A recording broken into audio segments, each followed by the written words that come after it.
We've talked plenty on this show about how Biden is not the best communicator in the world, especially in recent years, but I have a clip for you today. Probably one of the best back and forths with the press that we've seen from Biden in quite a while, both because of the style in which he engages with the reporter that he's talking with, and also the point that he conveys with the back and forth. So let me set up this clip, a little bit of context, and then we'll watch it. As we've been covering, Republicans in the House of Representatives are holding the debt ceiling hostage in the hopes of leveraging that for spending cuts. They're saying they will only raise the debt ceiling, which is how the U.S. government is able to pay its bills, if Biden and the Democrats sign on to massively destructive spending cuts. If Democrats don't agree to their terms, then they're going to let us default on our debt. I've walked through multiple times now why a default would be disastrous. I won't do it all again now, but it would mean Social Security, Medicare benefits, military salaries, interest on the national debt, tax refunds, and other payments would not be able to be fulfilled. And we would be damning ourselves in the future in terms of investments because we wouldn't be paying off debt we currently have. It would be horrible. With that being said, I know what you're thinking. Okay, if default would be that bad, why not just sign on to their spending cuts? It can't be that horrible. And then the debt ceiling will be able to be raised. And that is the subject of this moment from Biden. By the way, this was shortly after Biden, Schumer, Jeffries, and Kevin McCarthy met. Take a look at this, Biden clashing with a reporter over this topic. Let me go you, and then the person with the camera. No, I'm joking. Speaker McCarthy said that he asked you numerous times if there was anywhere in the federal budget for cuts, but he did not get an answer. So is there... I got a specific answer. Got a specific answer again today. Which is what? The first, you didn't listen either, so why should I even answer the question? We cut the deficit by $160 billion. Billion, B-I-L-L-I-O-N, dollars on the Medicare deal. We cut the deficit by raising the tax on people making 55 corporations that made $40 billion to 15%, and the list goes on. So, but in terms of what he is proposing, is there any room for negotiation? What's he proposing? Did he tell you? Well, Did you he hear talked me? about... No, I'm not being facetious. Did he tell you what he's proposing? He was talking about the bill. Yeah, but what does it propose? Do you know? I'm not being a wise guy. You all are very, very informed people. Do you know what that bill cuts? There is a long list of things that it cuts. That No, it doesn't say. It says, does it say what it's going to cut? Or just say generically it's going to cut? You get the problem.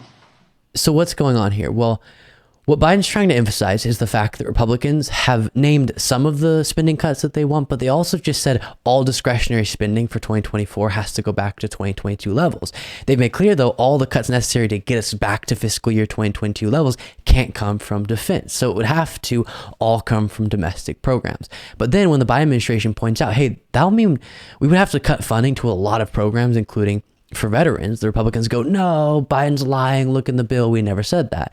They won't admit what bringing us back to 2022 discretionary spending levels would do, what that would mean. And so Biden's saying, listen, I can't get Kevin McCarthy to specifically say which programs, if not the ones I'm calling him out for, will he be cutting funding to get us down to 2022 discretionary spending levels. Because the White House says getting us down to the Republicans' demanded spending levels would mean cuts, quote, from cancer research to education to veterans' health care.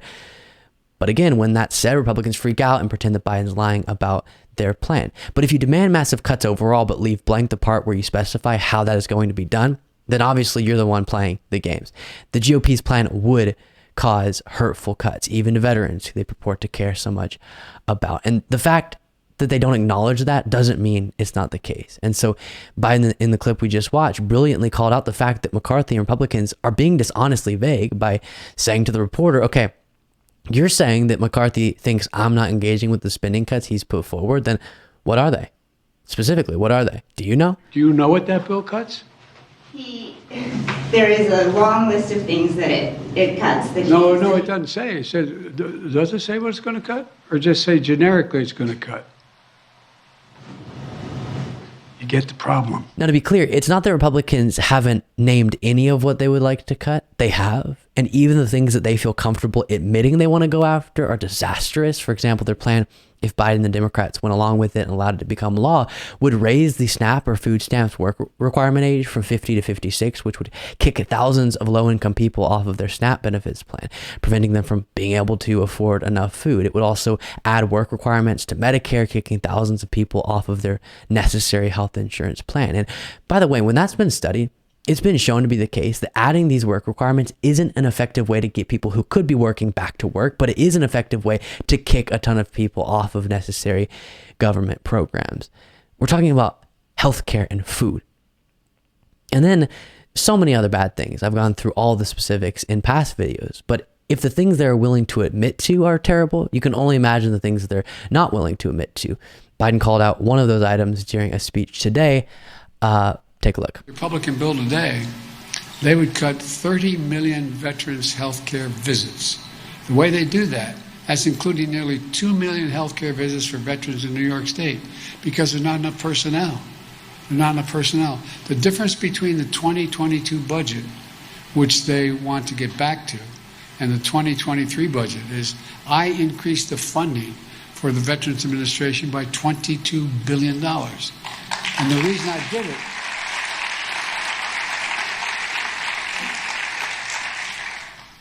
I did it, and probably some of you know of these folks, the number of, more veterans are committing suicide than are being killed in battle. And so they pick up the phone and they call the VA in their area. I need help. We'll come in 6 weeks. Come in and whatever. Well, we ended that.